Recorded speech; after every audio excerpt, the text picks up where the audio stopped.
Hello and welcome to my channel. Students, इस video में हम पढ़ने वाले हैं गैलीलियोस एक्सपेरिमेंट के बारे में। ये एक्सपेरिमेंट बहुत ही ज़्यादा इम्पॉर्टेंट है और मज़ेदार भी है, तो इसको ध्यान से पढ़िएगा क्योंकि ये एक्सपेरिमेंट आपको क्या बताएगा।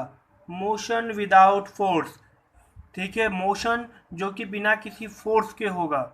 ठीक है, ये जो है मैंने आप पहले वीडियो में बताया था कि कोई भी मोशन जो होता है वो बिना फोर्स के नहीं हो सकता, पॉसिबल ही नहीं है। लेकिन इन्होंने एक एक्सपेरिमेंट किया, गैलीलियो ने। उन्होंने ये बताया कि मोशन जो है बिना फोर्स के हो सकता है। अब कैसे हो सकता है, क्यों हो सकता है, इसको हम पढ़ेंगे और समझेंगे और देखेंगे कि ऐसी कोई पॉसिबिलिटी है क्या। ठीक है, तो देखो, सबसे पहले गैलीलियो से पहले, न्यूटन से पहले एरिस्टोटल ने अपनी थियरी दी। उन्होंने ये कहा कि हर एक बॉडी का, जो लिखा है यहाँ पे, natural state of all bodies is the state of rest. हर एक बॉडी का जो नेचुरल स्टेट होता है वो होता है रेस्ट का स्टेट। मतलब हर एक बॉडी हमेशा जो है रेस्ट में ही रहना चाहता है, रेस्ट में ही रहता है, उसका नेचुरल स्टेट होता है। ठीक है, an external force is always required to move a body with a constant speed along a straight line। हमेशा जो है एक एक्सटर्नल फोर्स चाहिए ही चाहिए अगर किसी बॉडी को कांस्टेंट स्पीड के साथ स्ट्रेट लाइन में मूव कराना है। मतलब सीधे रास्ते पर किसी बॉडी को कांस्टेंट स्पीड के साथ, कांस्टेंट स्पीड मतलब अगर 30 किलोमीटर की स्पीड के साथ ही एक स्ट्रेट रोड पर, सीधी रोड पर लेकर जाना है तो आपको एक फोर्स चाहिए ही चाहिए। बिना फोर्स के वो मूव नहीं कर सकता।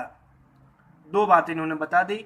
पहला कि नेचुरल स्टेट जो होता है वो रेस्ट होता है। दूसरा ये बताया कि किसी बॉडी को अगर कांस्टेंट स्पीड के साथ सीधी रास्ते पर लेकर जाना है तो हमें फोर्स लगाना ही पड़ेगा। ठीक है, लेकिन इनके बाद, इनके थियरी के बाद 17वीं सेंचुरी में गैलीलियो ने, देख लो, इनका बीसी में है और इनका एडी पे आ गया बहुत सालों बाद, करीब 16 17 18 साल बाद, 1800 साल बाद गैलीलियो ने एक प्रपोज किया। उन्होंने क्या कहा, उन्होंने जो भी कहा वो एरिस्टोटल से ने जो कहा था उससे ठीक उल्टा ही कहा। उन्होंने एक्सपेरिमेंट किया, जो एक्सपेरिमेंट के बारे में पढ़ेंगे, और उस एक्सपेरिमेंट से क्या बताया कि uniform motion in a straight line, straight line में जो यूनिफॉर्म मोशन होता है, did not require any force to maintain it. यहाँ पे गैलीलियो ने कहा, अरिस्टोटल ने कहा था कि एक्सटर्नल फोर्स चाहिए ही चाहिए, और इन्होंने क्या कहा, इन्होंने कहा कि कोई फोर्स नहीं चाहिए। ठीक है, अगर किसी बॉडी को यूनिफॉर्म मोशन में रहना है, स्ट्रेट लाइन में, तो उसके लिए कोई फोर्स नहीं चाहिए, ये गैलीलियो ने कहा। सो इस प्रकार से if a body is in motion, अगर कोई बॉडी मोशन में है तो वो मोशन में ही रहेगा उसी स्पीड के साथ along the straight line, provided it is left to itself. लेकिन कंडीशन क्या है कि उस बॉडी को जैसे है उसको वैसे ही छोड़ देना पड़ेगा हमें। ठीक है, no external influence acts on it, बाहर से कोई इसके ऊपर प्रभाव हमें नहीं डालना है, तो बॉडी जो है वो मोशन में ही रहेगा। एक बार मोशन में आ गया तो मोशन में ही रहेगा। ठीक है, अब इन्होंने ऐसा क्यों कहा, क्योंकि आपको पता है कि ऐसा रियल लाइफ में तो आपने कहीं देखा नहीं होगा, ना कहीं कभी सुना है, ना ही आप कभी देख पाएंगे और सुन पाएंगे। तो इन्होंने किसके बेसिस पे इतनी बड़ी बात कह दी वो हमें समझना पड़ेगा। तो उन्होंने एक एक्सपेरिमेंट किया। ठीक है, गैलीलियो एक्सपेरिमेंट। उन्होंने इस एक्सपेरिमेंट में दो स्मूथ प्लेन लिया, यहाँ पर लिखा है टू स्मूथ प्लेन। स्मूथ मतलब बिल्कुल ही प्लेन, उस पर कोई भी, एकदम सब प्लेन होता है ना, बिल्कुल जैसे टाइल्स होती हैं, बिल्कुल स्मूथ, उससे भी ज़्यादा स्मूथ समझ लो, प्लेन लिया इन्होंने। और उनको क्या किया, एक और स्मूथ प्लेन, देखो यहाँ पे एक्सपेरिमेंट का है, एक स्मूथ प्लेन ए बी है, एक स्मूथ प्लेन बी सी है और एक स्मूथ प्लेन सी डी है। ये जो दो प्लेन है उसको ऐसे इंक्लाइन कर दिया इस प्लेन बी सी पे। ठीक है, उसके बाद गैलीलियो ने एक मार्बल का यूज किया, use a marble and smooth plane in his experiment to minimise friction, friction को कम करने के लिए। आपको पता है कि कोई भी बॉडी अगर ये सरफेस पे जा रही है, उसके ऊपर मूव कर रहा है, तो वहाँ पे फ्रिक्शन लगेगा ही लगेगा। जैसे कि आप लिखते हैं जब पेन से, तो आपको पेन की नीब का पेपर के साथ फ्रिक्शन होता है जिसकी वजह से आप लिख पाते हैं। तो plane was made still smoother by using lubricant. उसके बाद उन्होंने स्मूथ प्लेन लेने के बाद भी उसके ऊपर लुब्रिकेंट का इस्तेमाल कर लिया। लुब्रिकेंट जैसे कि वैसलीन, ग्रीज, ऑयल, उसका इस्तेमाल किया। ठीक है, उससे वैसे क्या हुआ, उस लुब्रिकेंट की वजह से जो भी थोड़ा बहुत फ्रिक्शन था वो भी बिल्कुल ही मिनिमम हो गया, बिल्कुल ख़त्म सा हो गया। ठीक है, तो फ्रिक्शन जो है ना के बराबर है यहाँ पे, और यूं कह लो कि इनके एक्सपेरिमेंट में फ्रिक्शन को इन्होंने एकदम ख़त्म कर दिया है। ठीक है, अब क्या है,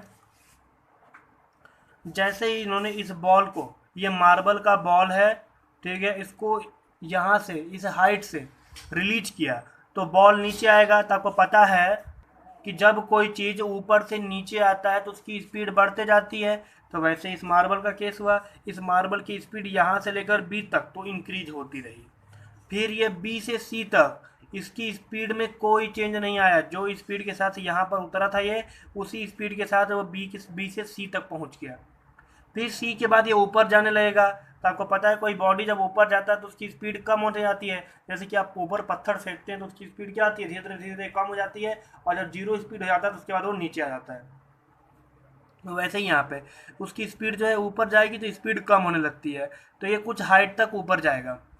ठीक है, जितने हाइट से रिलीज हुआ था उतने ही हाइट तक ये ऊपर जाएगा, इतना ध्यान देना है। उससे ऊपर नहीं जा सकता, उससे ज़्यादा नहीं जाएगा, उससे कम नहीं जाएगा, उस हाइट के बराबर ही जाएगा। क्यों जाएगा उस हाइट के बराबर, क्योंकि यहाँ पे हमने फ्रिक्शन को बिल्कुल ही जीरो मान रखा है। ठीक है, एक बात ध्यान देना, प्रैक्टिकल लाइफ में फ्रिक्शन कभी भी आप अवॉइड नहीं कर सकते हैं, फ्रिक्शन लगेगा ही लगेगा। लेकिन इस एक्सपेरिमेंट के केस में कोई फ्रिक्शन नहीं लग रहा है, ऐसा सेटअप किया गया, ऐसा माना गया है। ठीक है, तो यहाँ से रिलीज किया उन्होंने, यहाँ से स्पीड बढ़ती आई बी तक। बी तक स्पीड जो बढ़ा था, यहाँ पे जो स्पीड था उसी स्पीड के साथ वो सी तक पहुँच गया। सी के बाद वो फिर से ऊपर डी तक गया, उसकी स्पीड कम होने लगी और हाइट एच तक जाएगा। जितना हाइट ये पहले था उतना ही हाइट तक जाएगा। तो यहाँ पे वो डिस्टेंस कितना कवर कर रहा है, D1 डिस्टेंस को कवर कर रहा है। ठीक है, और यहाँ पर बी से लेके सी तक वो यूनिफॉर्म स्पीड में था, यूनिफॉर्म मोशन में था, उसका स्पीड बढ़ा नहीं, और वो स्ट्रेट लाइन में गया और सेम स्पीड के साथ गया। तो यहाँ पे क्या था, यूनिफॉर्म मोशन था। बी में क्या किया उसने इस एक्सपेरिमेंट में, आगे क्या किया, ये जो CD वाला प्लेन था, ठीक है, जो मार्बल था, उसको क्या किया, और ज़्यादा इंक्लाइन कर दिया, और ज़्यादा झुका दिया उसे। देखो यहाँ पे, फिर उसको यहाँ से रिलीज किया, यहाँ से ए से फिर से रिलीज किया, ये स्पीड बढ़ते हुए आएगा यहाँ तक, बी तक, फिर बी से सी तक वो सेम स्पीड के साथ पहुँचेगा, फिर सी के बाद वो ऊपर चढ़ना चालू होगा। ठीक है, और फिर से वो सेम हाइट तक, जितना हाइट से छोड़ा गया था उतनी हाइट तक वो जाएगा वो।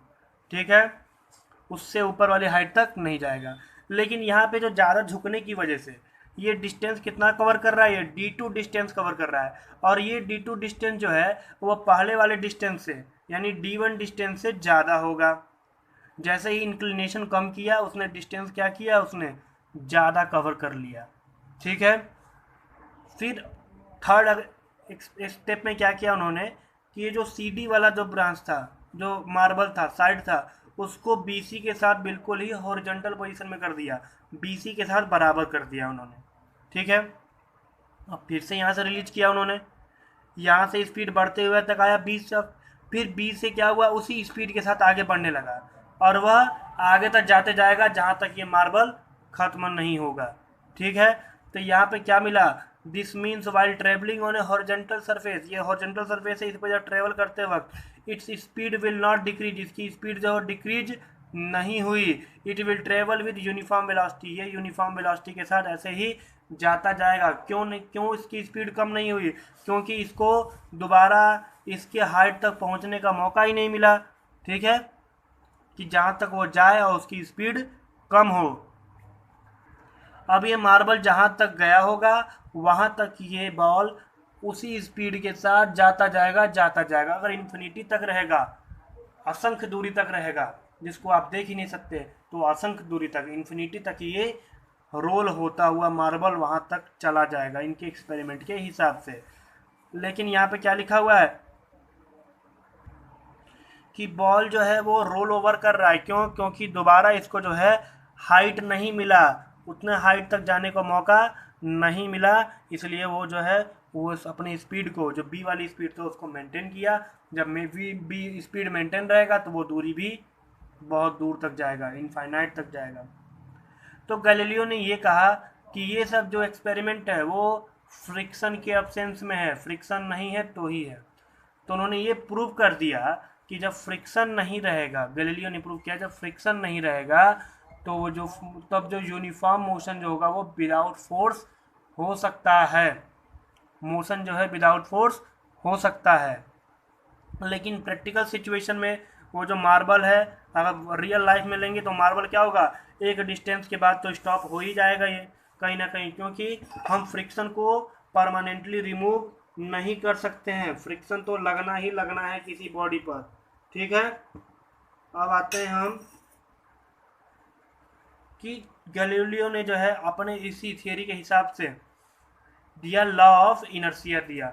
उन्होंने क्या कहा, when no unbalanced force is exerted on a body it stays at rest or moves in a straight line with constant speed it will remain unaccelerated। जब किसी बॉडी पर कोई भी अनबैलेंस फोर्स नहीं लगेगा। अब बैलेंस और अनबैलेंस फोर्स क्या होता है, इसके बाद इसको मैंने अपने पिछले वीडियो में बता रखा है, उस वीडियो को देखने के लिए आप ऊपर आई बटन को टैप करके देख सकते हैं। फिलहाल आप ये समझिए कि अनबैलेंस फोर्स का मतलब होता है कि किसी बॉडी पर टोटल फोर्स जो होगा ना वो जीरो नहीं होगा, उस बॉडी पर कुछ ना कुछ फोर्स लग रहा है एक डायरेक्शन में। तो जब किसी बॉडी पर अनबैलेंस फोर्स लगेगा तो वह जो है जो नो अनबैलेंस फोर्स है, मतलब किसी बॉडी पर अगर कोई भी फोर्स अनबैलेंस नहीं लग रहा है तो बॉडी जो है रेस्ट में ही मेंटेन रहेगा, रेस्ट में ही रहेगा या तो वो यूनिफॉर्म मोशन में ही रहेगा। जैसे इस केस में है, ये मार्बल जो है चलता ही जाएगा जब तक इस पे इसको जो है फ्रिक्शन ना मिले या फिर आगे चल के कोई बाधा ना मिले। जैसे यहाँ पे क्या था इसके पहले वाले में, यहाँ पर इसको ऐसा रुकावट मिला कि ये जो है मार्बल जो है यहाँ पर जाकर रुक गया, इसके आगे नहीं गया। ऐसी ही कोई रुकावट जब तक नहीं मिलेगी तब तक ये मार्बल चलता ही जाएगा। तो ये जो रुकावट वो क्या था, अनबैलेंस फोर्स है एक प्रकार का।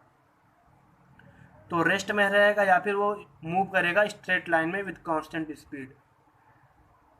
Unbalance force will be accordingly, तो इसका मतलब क्या हुआ, किसी बॉडी का अगर रेस्ट का पोजीशन चेंज करना है या फिर उसके यूनिफॉर्म मोशन में चल रहा है उसके मोशन को रोकना है या फिर उसके मोशन को और स्पीड में बढ़ाना है तो हमें एक अनबैलेंस फोर्स चाहिए ही चाहिए। Unbalance force will be required to change the state of rest और of motion of the body. It can increase और decrease the speed of the body. ये स्पीड ऑफ बॉडी को डिक्रीज करता है या फिर इंक्रीज कर सकता है। इंक्रीज करने का मतलब एक्सेलरेट करेगा, डिक्रीज करने का मतलब रिटार्ड करेगा उसे। क्लियर है स्टूडेंट्स? आज की इस वीडियो में इतना ही। उम्मीद करता हूँ आज का टॉपिक आपको अच्छे से समझ में आया होगा। इसके नेक्स्ट वीडियो में हम लॉ ऑफ मोशन के बारे में पढ़ेंगे, लॉ ऑफ मोशन के बारे में पढ़ेंगे, यानी कि न्यूटन्स लॉ ऑफ मोशन के बारे में पढ़ेंगे। तो अगर आप मेरे चैनल पर नए हैं तो मेरे चैनल को लाइक और सब्सक्राइब जरूर कर दें। थैंक्स फॉर वॉचिंग, धन्यवाद।